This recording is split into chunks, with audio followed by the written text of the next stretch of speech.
like to pause before we invite all of you back up to do the viewing.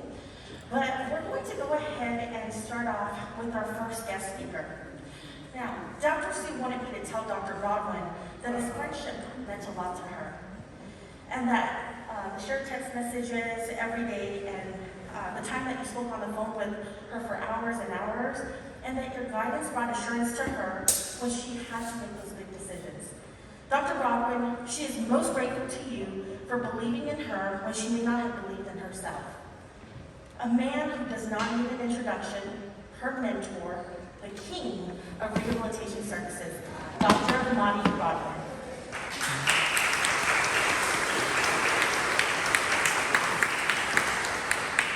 Thank you all. Can you hear me? Okay. First, I want to express my condolences to the family, friends, students, alumni,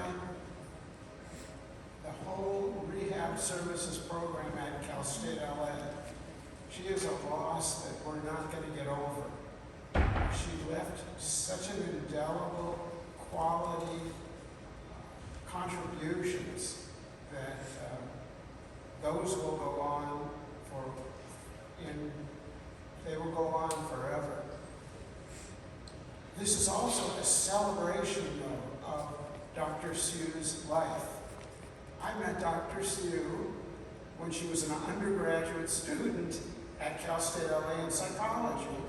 And she came up to me, maybe not the right person to come up to, maybe the right person, and said, Dr. Brodwin, should I major in psychology or rehabilitation counseling?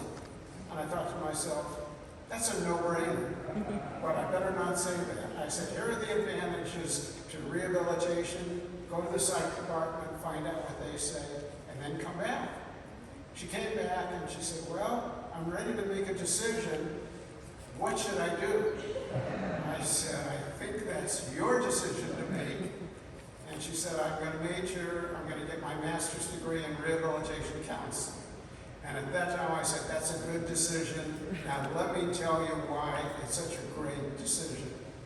She got her master's degree in rehab, as we all know, from the premier university in the world, California State University, Los Angeles.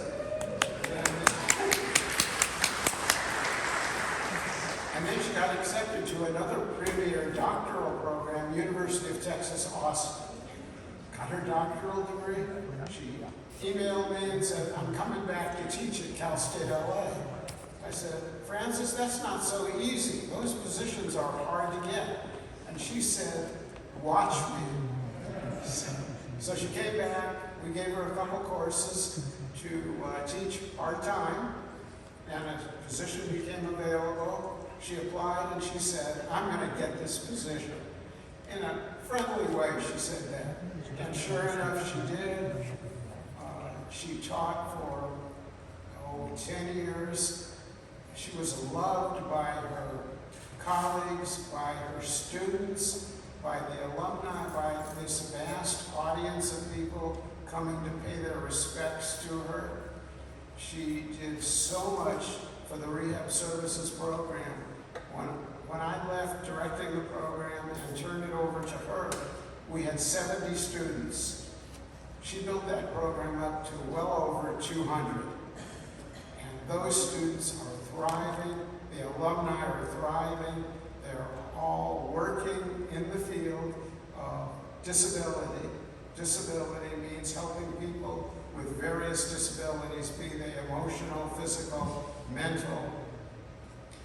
She extended the program to include veterans. She recruited veterans in the program. Luis Echeverria is here today, and a number of other students. Luis is a Marine. At first I called him an ex-Marine. He says, no, Dr. Brodwin, there are no ex-Marines. So he's going to be one of the pallbearers, and he did amazing things. His wife also was in the program and has done some amazing things. I see Alberto, I see other people in the audience. The speaker just before me, Rose, was a student in the program, and now she's teaching part-time. Annie Hagas the same way, Carol Calandra the same way. So she mentored students along the way, and I had the pleasure and honor to mentor her during her time at Cal State LA. And I hope I can continue that mentorship, at least in my mind and my emotions and my feelings toward this wonderful, wonderful person. She published extensively, which many of you don't know about. I co-authored articles with her, book chapters. She was a co-editor to our Medical Aspects of Disability book. Her name is there, right below mine. And that book, Medical Aspects of Disability, has been used at over 85 universities throughout the country. The National Council on Rehab Education posted a memorial about her, and I got texts and emails and calls from colleagues across the country, from University of Texas, Michigan State University, University of Wisconsin, where another one of her students, Constant Richard, is currently attending the doctoral program there, and her reputation stretched as far as University of Sydney in Australia. So her reputation is well known and will remain that way for many, many years. It is a mournful day, and yet it is a day of celebration for the life and times of Dr. Sue. Her students loved her so much that they coined the term Dr. Mom, and many, many students, if not all of them, called her Dr. Mom, and they call her that with respect and love.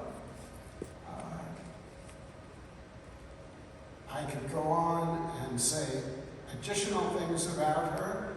There is so much to talk about that all of you know and some of you don't know, but they limited me to 5 minutes, and I was a professor. I could lecture our class for 3 hours. So we're going to keep it to 5 minutes. My wife in the second row has told me time is up, so I will turn it back to Rose Gaw to announce the next speaker.